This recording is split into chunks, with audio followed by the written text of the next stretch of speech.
Halo Besti. Halo Besti, sebelum kita memulai apa yang mau kita lakuin hari ini, kita berdua punya pantun untuk kalian semua. Dengerin ya, pergi ke pasar beli mie. Beli mie-nya bareng Pakmu. Jawablah salam kami. Assalamualaikum warahmatullahi wabarakatuh. Manda, kita mau ngapain sih di sini? Oke guys, hari ini kita akan berbincang, ngomongin dan menjelaskan mengenai apa itu analisis bisnis. Yap, benar sekali, terkhusus pada tinjauan atas laporan keuangan yang akan disampaikan oleh kelompok 1. Penasaran kan sama anggota kelompok 1? Ya, penasaran dong? Ini dia anggota kelompok 1.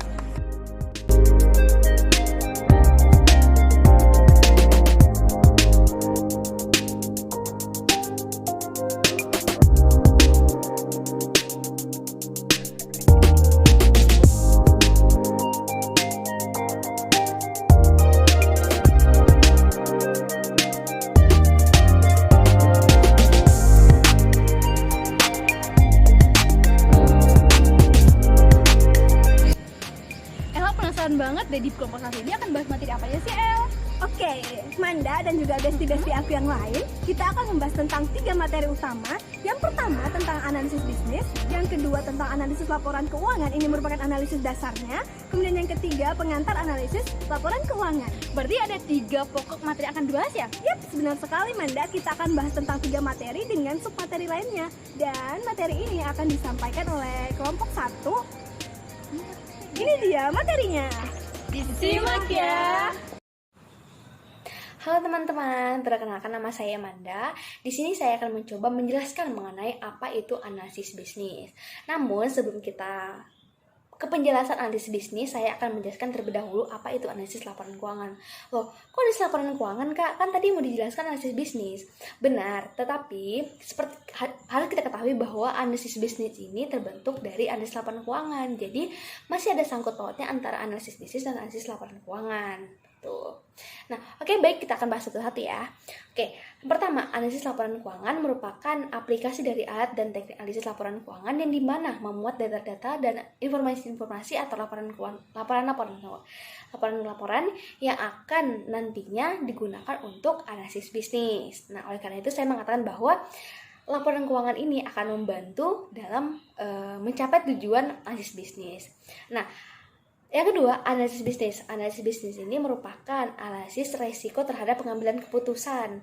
Nah, jadi perusahaan itu sebelum mengambil keputusan itu, mereka harus mengerjakan analisis bisnis terlebih dahulu gitu.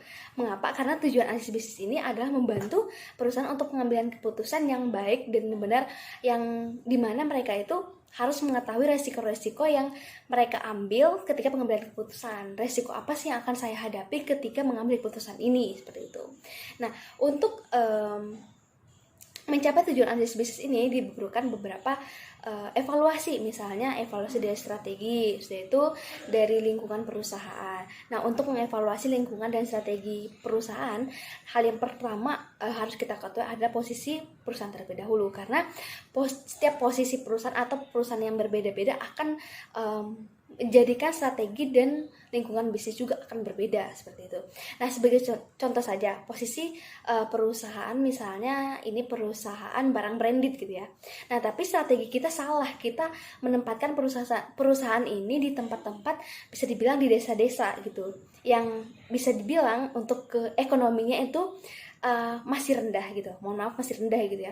Nah, jadi kita harus mengambil strategi atau memikirkan, oh sebenarnya ini posisi perusahaannya itu nggak cocok nih di bagian sini, harus dibawa ke memang suasana kota, yang dimana seperti yang kita ketahui bahwa kalau misalnya orang kota itu lebih mengenal barang-barang branded atau barang-barang yang mewah gitu. Jadi kita harus mengetahui strategi kita ke depannya seperti apa. Jangan sampai dari posisi kita tidak mengetahui posisi perusahaan kita seperti apa gitu. Nah, dari sini juga analisis bisnis ini juga memerlukan analisis laporan keuangan. Seperti saya tadi katakan bahwa masih ada hubungan antara analisis bisnis dan analisis laporan keuangan, karena biasanya untuk analisis bisnis ini juga melihat kinerja perusahaan. Nah, yang dimana kalau kinerja perusahaan ini kan kita lihat dari laporan keuangannya, misalnya dari labanya, sebesar apa sih perusahaan ini bisa menghasilkan laba, seperti itu.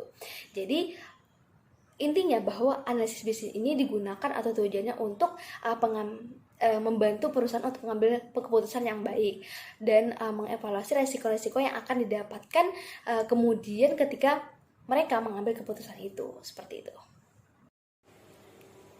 Oke teman-teman, masih bersama saya. Di sini saya akan menjelaskan mengenai jenis-jenis analisis bisnis. Untuk jenis analisis bisnis ini ada dua. Yang pertama itu analisis kredit, yang kedua analisis ekuitas. Oke, kita akan bahas satu-satu. Yang pertama adalah analisis kredit.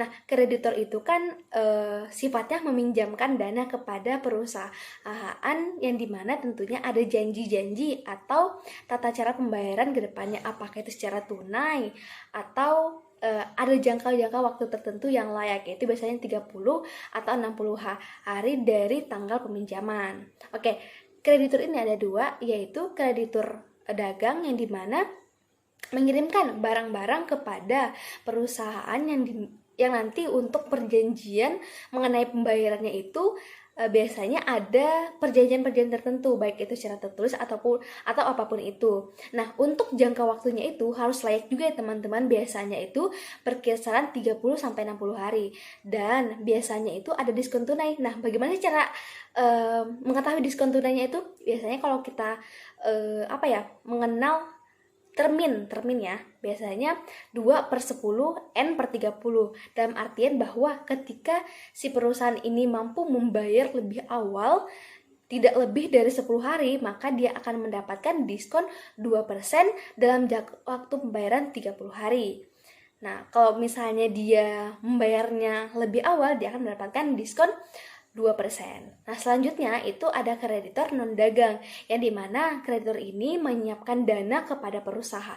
Menyiapkan dana untuk perusahaan, dalam artian memberikan pinjaman kepada perusahaan yang dimana untuk pembayaran itu memang ada janji-janji tertentu. Nah, untuk biasanya kalau non-dagang ini kan dalam bentuk pembayaran itu bisa kas atau apapun itu tanpa adanya bunga. Tetapi kalau misalnya kreditur non-dagang ini untuk pembayarannya itu biasanya disertai dengan bunga gitu. Berarti kita harus membayar pinjaman pokoknya dan juga beserta dengan bunga. Dan itu memang sudah ada perjanjian tertentu, biasanya itu adanya perjanjian tertulis. Nah, selanjutnya kita belum membahas apa itu analisis kredit gitu. Analisis kredit itu merupakan tingkat evaluasi apakah perusahaan ini layak untuk mendapatkan kredit. Karena kan kredit ini bisa dibilang orang yang meminjamkan itu tidak sembarangan ya untuk mau meminjamkan kepada perusahaan-perusahaan. Mereka juga harus memenuhi kelayakan kriteria. Nah, biasanya untuk kriterianya ini dilihat oleh si kreditur itu yaitu apakah perusahaan ini mampu untuk menghasilkan laba yang besar yang nanti kemudian untuk bisa membayar kewajiban-kewajibannya. Hal itu bisa dilihat dari dua resiko atau bisa dibilang itu rasio, yaitu rasio likuiditas, yang dimana kita melihat kita sebagai peminjam melihat apakah perusahaan ini mampu untuk menghasilkan kas dalam jangka waktu pendek untuk membayar kewajiban-kewajiban dalam jangka waktu pendek. Yang kedua adalah solvabilitas, yaitu kemungkinan apakah perusahaan mampu untuk membayar kewajiban jangka panjangnya. Dan hal itu juga harus diperhatikan oleh si peminjam. Jangan sampai nanti si peminjam ini memberikan dana kepada perusahaan yang abal-abal, dalam artian abal-abal yang tidak konsisten dan labanya, artinya naik turun gitu. Bisa dia laba, bisa nanti dia rugi, karena resikonya juga akan ditanggung oleh si peminjam gitu. Kan nggak mungkin nih misalnya si perusahaan ini rugi, dia akan membayar hutang, karena pasti mereka memikirkan bahwa saya ini rugi, bagaimana saya membayarkan Anda gitu. Jadi oleh karena itu sebelum si kreditor ini meminjamkan dana, mereka tentu saja harus menguji atau melihat terlebih dahulu mengenai apakah si perusahaan ini mampu kemudian hari untuk bisa membayar kewajibannya. Dan kalaupun tidak mampu, mungkin ada perjanjian-perjanjian tertentu yang dipenuhi pada saat si perusahaan yang dipinjam ini tidak mampu untuk membayar, apakah itu ditangguhkan atau seperti apa. Baik, kita akan lanjut ke analisis ekuitas. Berbicara mengenai analisis ekuitas, tentu saja kita akan berbicara mengenai investor ekuitas. Investor ekuitas merupakan penyedia dana terbesar dalam perusahaan atas balasan risiko dan imbal balik kepemilikan.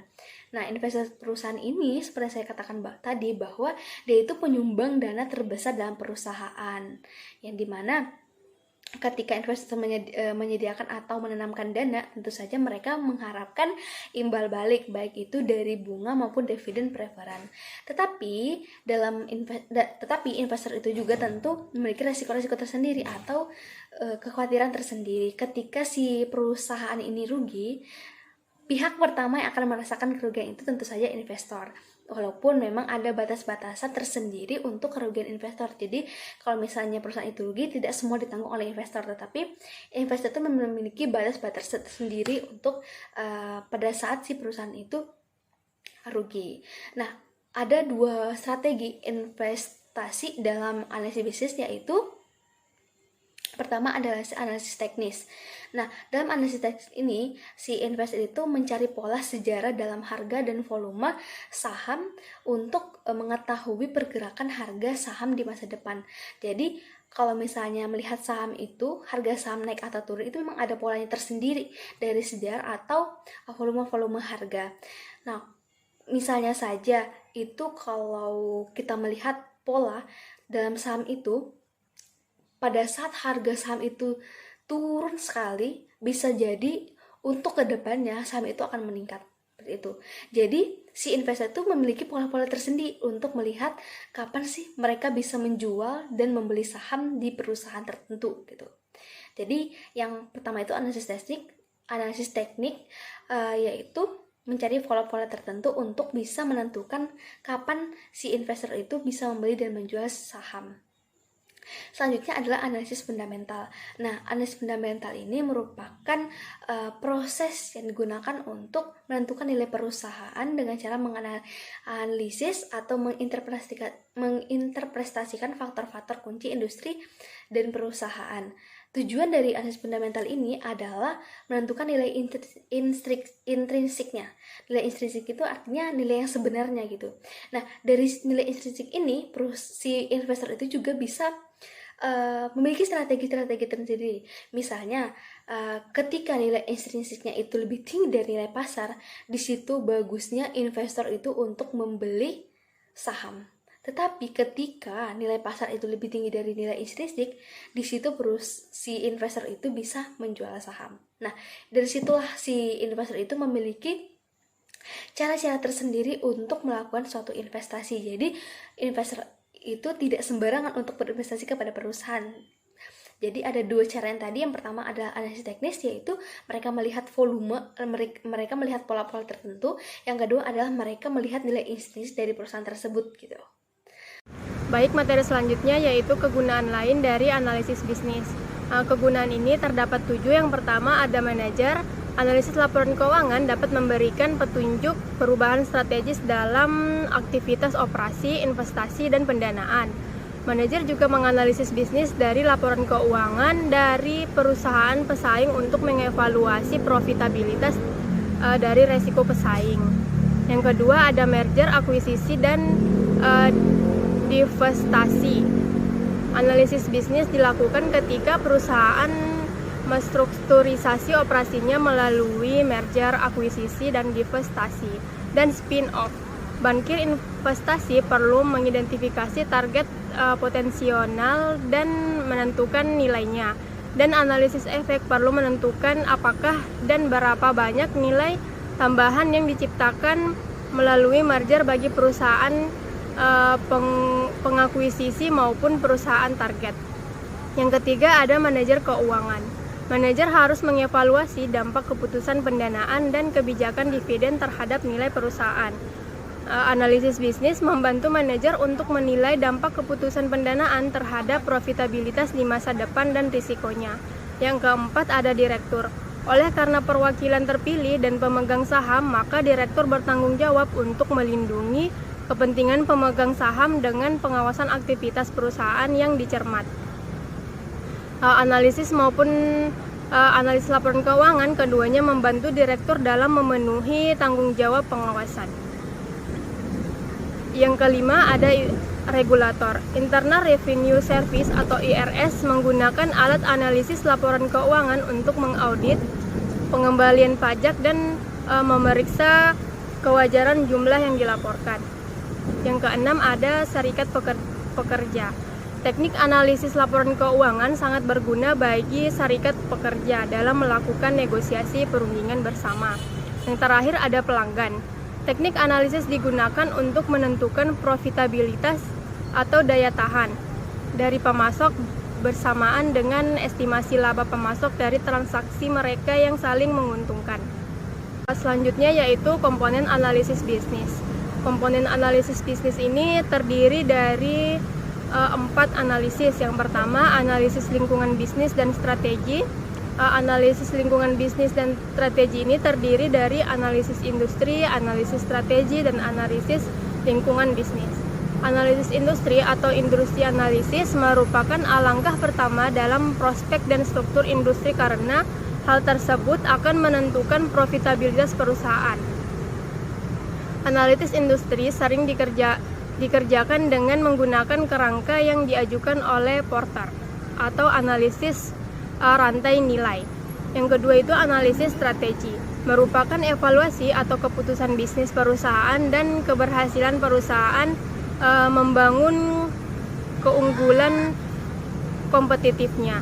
Yang ketiga, analisis lingkungan bisnis dan strategi, memerlukan pengetahuan tentang kekuatan ekonomi dan industri. Analisis ini juga memerlukan pengetahuan tentang manajemen strategi, kebijakan bisnis, produksi manajemen, logistik, dan pemasaran dan ekonomi manajerial. Yang kedua ada analisis akuntansi. Analisis akuntansi merupakan proses evaluasi sejauh mana akuntansi perusahaan mencerminkan realitas ekonomi. Keterbatasan akuntansi ini mempengaruhi kegunaan laporan keuangan dan menimbulkan setidaknya 2 masalah dalam analisis. Yang pertama itu ketidakseragaman akuntansi menyebabkan masalah perbandingan. Masalah ini muncul jika perusahaan yang berbeda merupakan akuntansi yang berada untuk transaksi atau peristiwa yang sama. Yang kedua, pilihan dan ketidaktepatan dalam akuntansi dapat mendistorsi informasi laporan keuangan. Tujuan utama dari analisis akuntansi ini adalah untuk mengevaluasi dan mengurangi resiko akuntansi serta meningkatkan muatan ekonomis laporan keuangan. Analisis akuntansi meliputi evaluasi kualitas laba perusahaan atau secara lebih luas kualitas akuntansinya. Analisis akuntansi juga mencakup evaluasi atas daya tahan laba atau earning persistence yang kadang-kala disebut dengan sustainable earning power. Yang ketiga yaitu analisis keuangan. Analisis keuangan atau financial analysis merupakan penggunaan laporan keuangan untuk menganalisis posisi dan kinerja keuangan perusahaan dan untuk menilai kinerja keuangan di masa depan. Analisis keuangan terdiri dari 3. Yang pertama, analisis profitabilitas, analisis resiko, dan analisis sumber dan penggunaan dana. Yang terakhir yaitu analisis prospektif. Analisis prospektif merupakan peramalan hasil di masa depan, biasanya laba, arus kas, atau keduanya. Output dari analisis prospektif adalah hasil yang diharapkan atau expected payoff di masa depan yang digunakan untuk mengestimasi nilai perusahaan. Materi selanjutnya yaitu bagian laporan keuangan. Yang pertama itu ada analisis dasar. Dalam laporan keuangan perusahaan mengungkapkan 4 analisis utama perusahaan, yaitu ada analisis perencanaan yang berkaitan dengan tujuan dan strategi perusahaan. Dalam analisis perencanaan juga membantu manajer untuk memusatkan usaha mereka dan mengidentifikasi kesempatan dan rintangan yang diharapkan. Dalam informasi ini bisa didapat dalam laporan keuangan dan juga tersedia melalui media yang kurang formal seperti pernyataan pers, publikasi industri, buletin analisis dan berita keuangan. Yang kedua ada analisis pendanaan yang berkaitan dengan bagaimana uang diperoleh dan bagaimana keluarnya. Metode yang digunakan ini mendapatkan dana kebutuhan entitas dan terdapat dua sumber pendanaan yaitu investor ekuitas dan kreditor. Investor ekuitas atau pemegang saham yaitu memberikan pendanaan dengan harapan mendapatkan pengembalian atas investasi mereka setelah mempertimbangkan pengembalian yang diharapkan dan risiko. Yang kedua itu ada kreditor atau pemberi pinjaman, yaitu terbagi lagi menjadi dua bagian, yaitu kreditor utang dan kreditor operasi. Seperti yang kita tahu, kreditor utang itu yang secara langsung meminjamkan uang yang biasanya pendanaannya terjadi melalui pinjaman atau melalui pemberian efek atau obligasi. Sedangkan pada kreditor operasi yaitu meminjamkan uang kepada perusahaannya sebagai bagian dari operasinya. Selanjutnya ada analisis investasi, yaitu yang berkaitan dengan pelaksanaan rencana bisnis yang terdapat dalam aktivitas pendanaan dan investasi, perolehan dan pemeliharaan investasi dengan tujuan menjual produk dan menyediakan jasa, dan untuk tujuan menginvestasikan kelebihan kas yang biasanya dalam bentuk aktiva operasi seperti bangunan, peralatan, hak paten, persediaan modal manusia, dan lainnya, dan aktiva keuangan dalam bentuk efek seperti saham ekuitas perusahaan lain, obligasi, dan reksadana. Selanjutnya ada analisis operasi yang berkaitan dengan pelaksanaan rencana bisnis yang terdapat dalam aktivitas pendanaan dan aktivitas investasi. Aktivitas operasi ini melibatkan 5 komponen, yaitu penelitian dan pengembangan, pembelian, produksi, pemasaran, dan penjualan. Manajemen harus menentukan yang paling efisien dan efektif untuk keunggulan kompetitif perusahaan. Aktivitas operasi ini juga merupakan sumber utama laba perusahaan yang analisis keuangan yang mempunyai rumus aktiva sama dengan kewajiban ditambah ekuitas. Seperti yang kita ketahui juga, aktiva ini adalah investasi yang diharapkan untuk menghasilkan laba di masa depan melalui aktivitas operasi. Dan kewajiban ini adalah pendanaan dari kreditor dan mewakili kewajiban perusahaan atau klaim kreditor atas aktiva. Selanjutnya ada ekuitas yang merupakan total dari pendapatan yang diinvestasikan atau diakumulasi laba yang tidak dibagikan kepada pemilik sejak perusahaan didirikan. Yang kedua ada laporan laba rugi. Laporan ini merincikan pendapatan, beban, untung, dan rugi untuk satu periode. Terus yang ketiga ada laporan perubahan ekuitas, yang laporan ini mengidentifikasi alasan perusahaan klaim pemegang ekuitas atas aset perusahaan. Dan selanjutnya ada laporan arus kas, yang laporan ini melaporkan arus masuk dan keluar bagi aktivitas operasi, investasi, dan pendanaan perusahaan secara terpisah selama suatu periode tertentu. Laporan arus kas ini juga mengandung dua macam aliran atau arus kas, yaitu cash inflow dan cash outflow.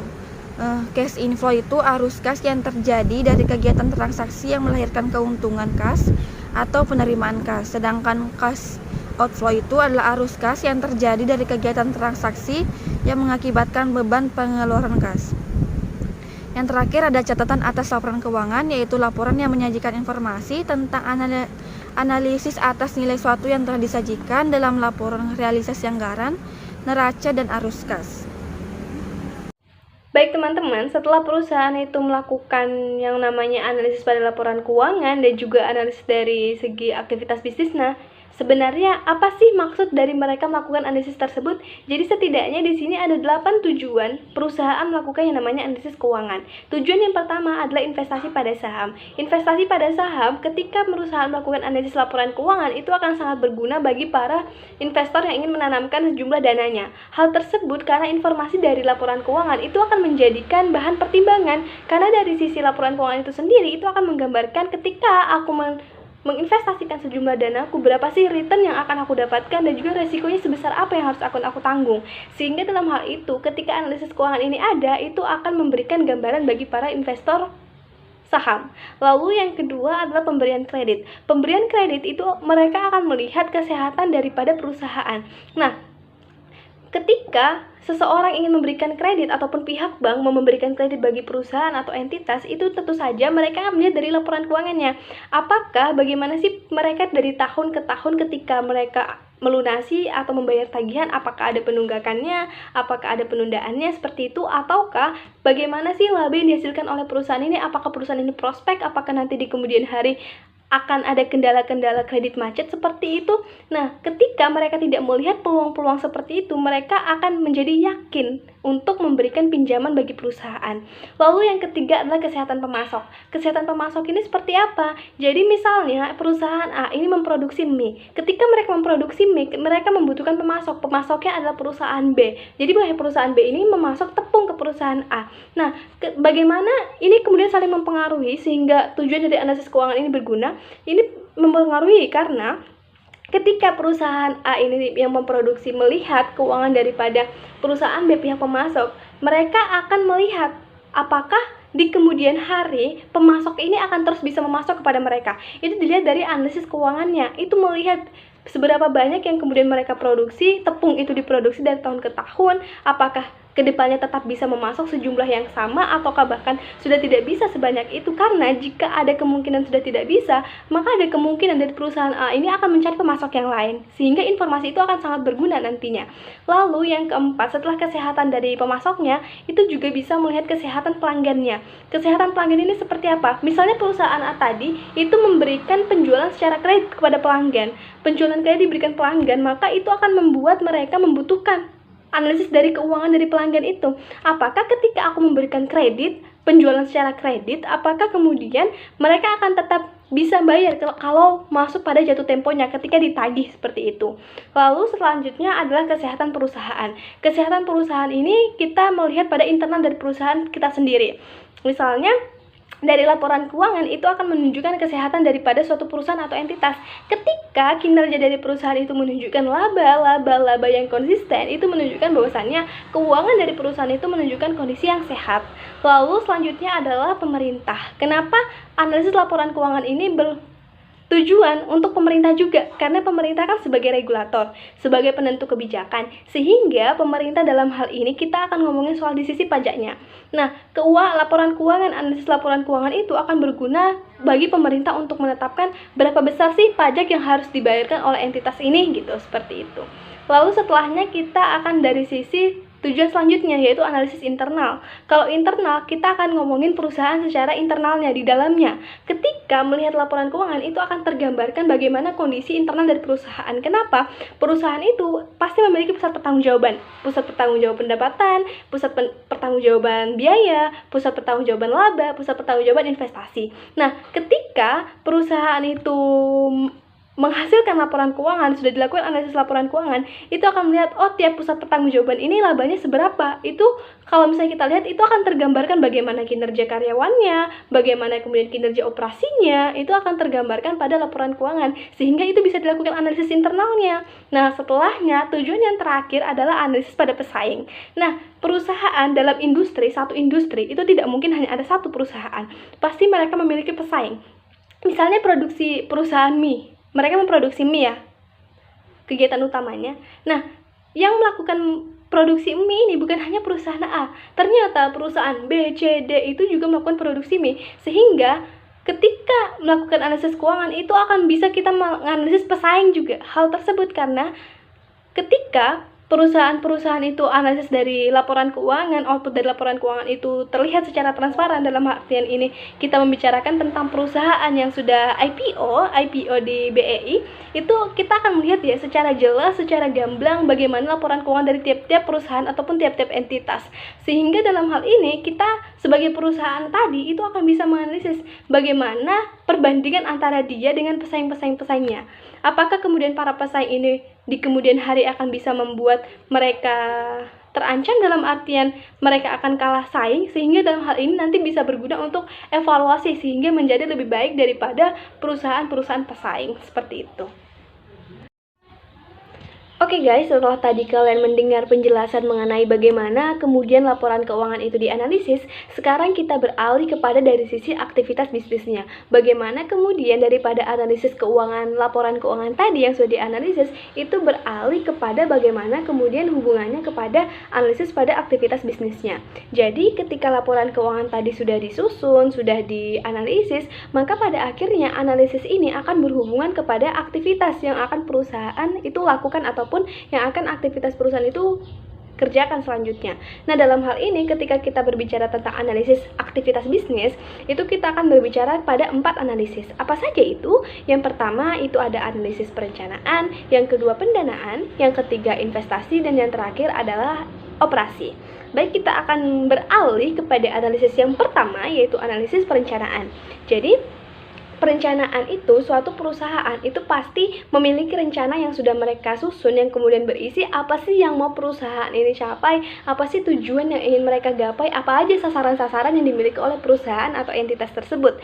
Sehingga dalam hal ini ketika berbicara tentang perencanaan, itu sebenarnya itu terdapat pada business plan ataupun rencana bisnis yang sudah mereka buat, yang isinya bukan hanya sekedar apa tujuannya, apa saja sasaran-sasarannya, tetapi juga berisi strateginya itu seperti apa sih, dan juga taktik-taktik yang dilakukan oleh perusahaan itu seperti apa, bagaimana, itu terdapat pada business plan ataupun rencana bisnis.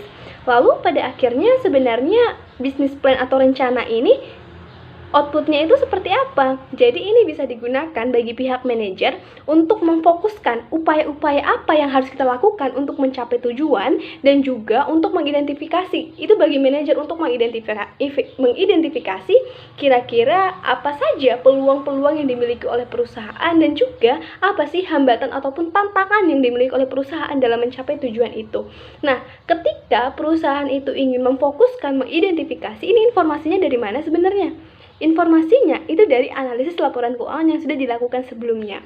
Analisis laporan keuangan itu akan berhubungan pada perencanaan yang akan disusun oleh perusahaan. Kenapa? Karena ketika perusahaan merencanakan, itu biasanya tahun demi tahun itu ada yang namanya evaluasi. Jadi evaluasi perencanaan itu salah satu indikator yang dilihat juga ketika melihat laporan keuangan. Apakah ada strategi, apakah ada dari taktik-taktik yang perlu kita evaluasi kembali, yang sehingga dalam hal ini perencanaan perusahaan juga akan berimpact ataupun berdampak.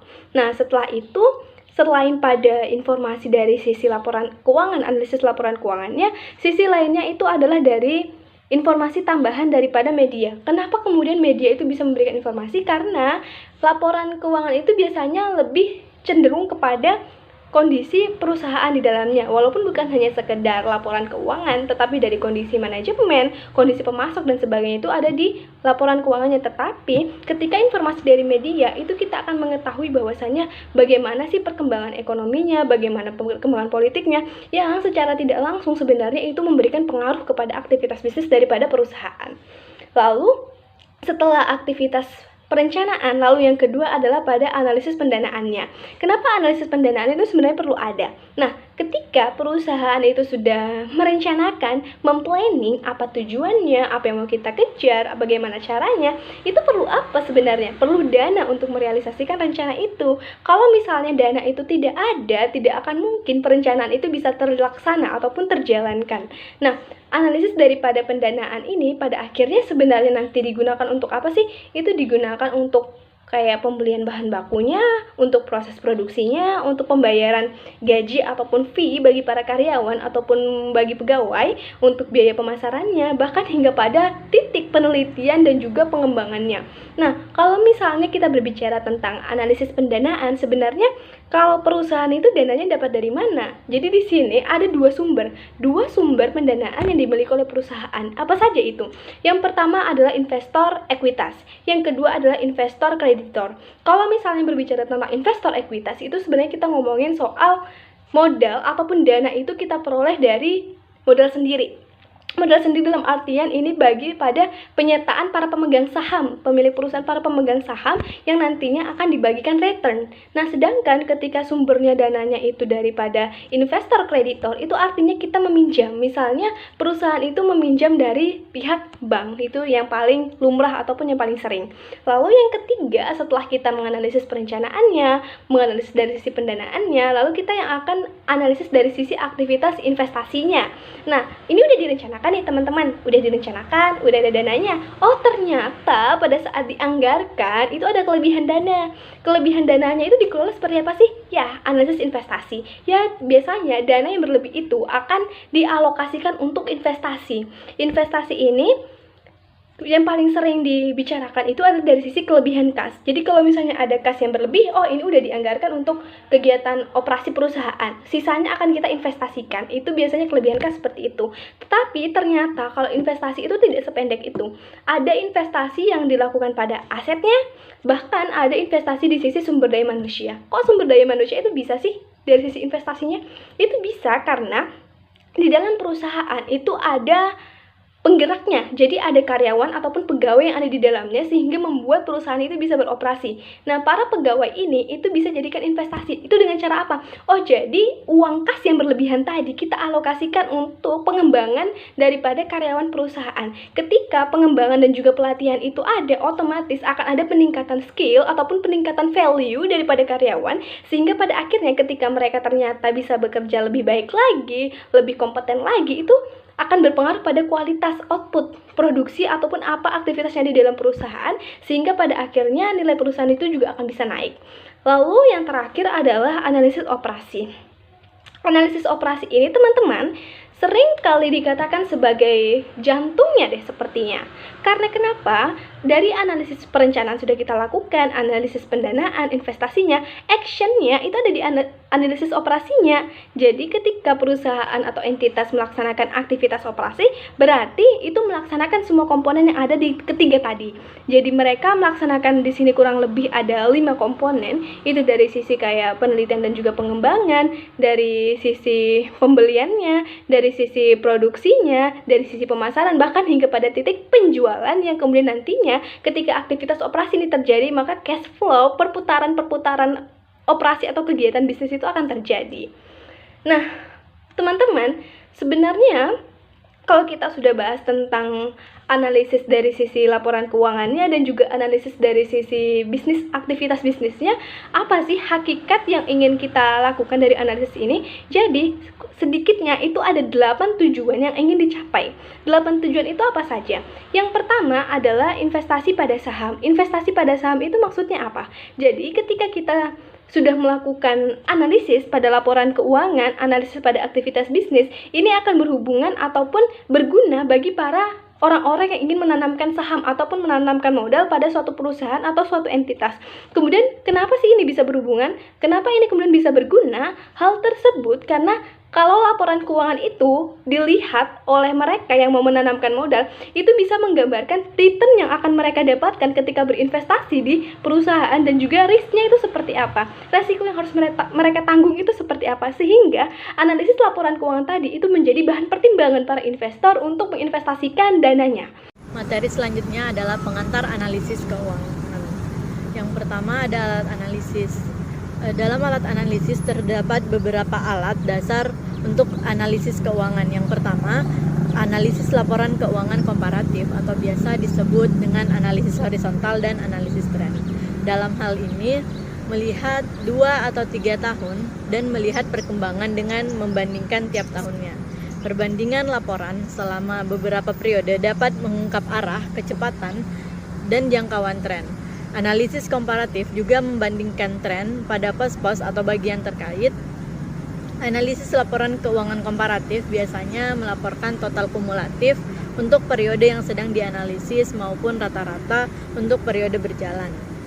Dengan membandingkan jumlah tahunan dengan rata-rata, dihitung selama jumlah periode dapat membantu melihat fluktuasi yang tidak biasa.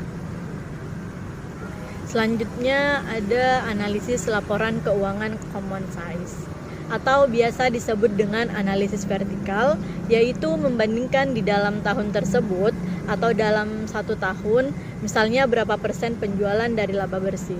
Dalam analisis laporan keuangan common size, sangat berguna dalam memahami susunan internal laporan keuangan, misalnya dalam menganalisis laporan posisi keuangan atau neraca. Analisis common size menekankan pada 2 faktor.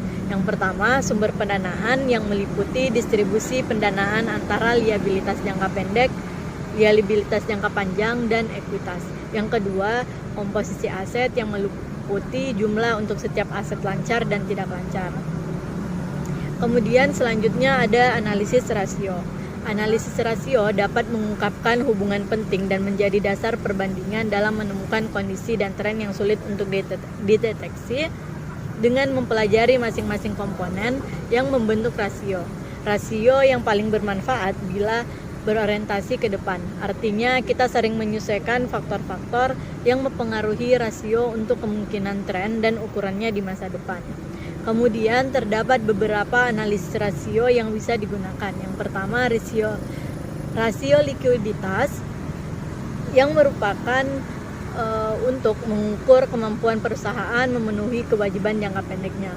Untuk dapat memenuhi kewajibannya yang sewaktu-waktu, maka perusahaan harus mempunyai alat untuk membayar yang berupa aset lancar yang jumlahnya harus jauh lebih besar daripada kewajiban yang harus segera dibayar. Yang kedua ada rasio solvabilitas. Rasio solvabilitas atau leverage merupakan rasio yang digunakan untuk mengukur sejauh mana aktiva perusahaan dibiayai dengan utang. Artinya, berapa besar beban utang yang ditanggung perusahaan dibandingkan dengan aktivanya. Rasio ini juga mengukur kemampuan perusahaan dalam memenuhi kewajiban-kewajiban jangka panjangnya. Perusahaan yang tidak solvable adalah perusahaan yang total utangnya lebih besar dibandingkan dengan total asetnya. Rasio ini mengukur likuiditas jangka panjang perusahaan dan dengan demikian memfokuskan pada sisi kanan neraca. Ada beberapa rasio yang dapat dihitung, yaitu rasio total utang terhadap total aset, rasio utang modal saham, rasio times interest earned, dan rasio fixed charge coverage. Selanjutnya ada rasio profitabilitas untuk mengukur kemampuan perusahaan menghasilkan keuntungan pada tingkat penjualan aset dan modal saham yang tertentu. Ada 3 rasio yang sering dibicarakan, yaitu profit margin, return on total asset atau ROA, dan return on equity atau ROE. Rasio ini juga memberikan ukuran tingkat efektivitas manajemen suatu perusahaan yang ditunjukkan dari laba yang dihasilkan dari penjualan atau pendapatan investasi. Rasio profitabilitas atau rentabilitas dibagi 2, yaitu yang pertama ada rentabilitas ekonomi dengan membandingkan laba usaha dengan seluruh modal atau modal sendiri dan modal asing. Yang kedua, rentabilitas usaha atau sendiri, yaitu dengan membandingkan laba yang disediakan untuk pemilik dengan modal sendiri. Rentabilitas tinggi lebih penting dari keuntungan yang besar.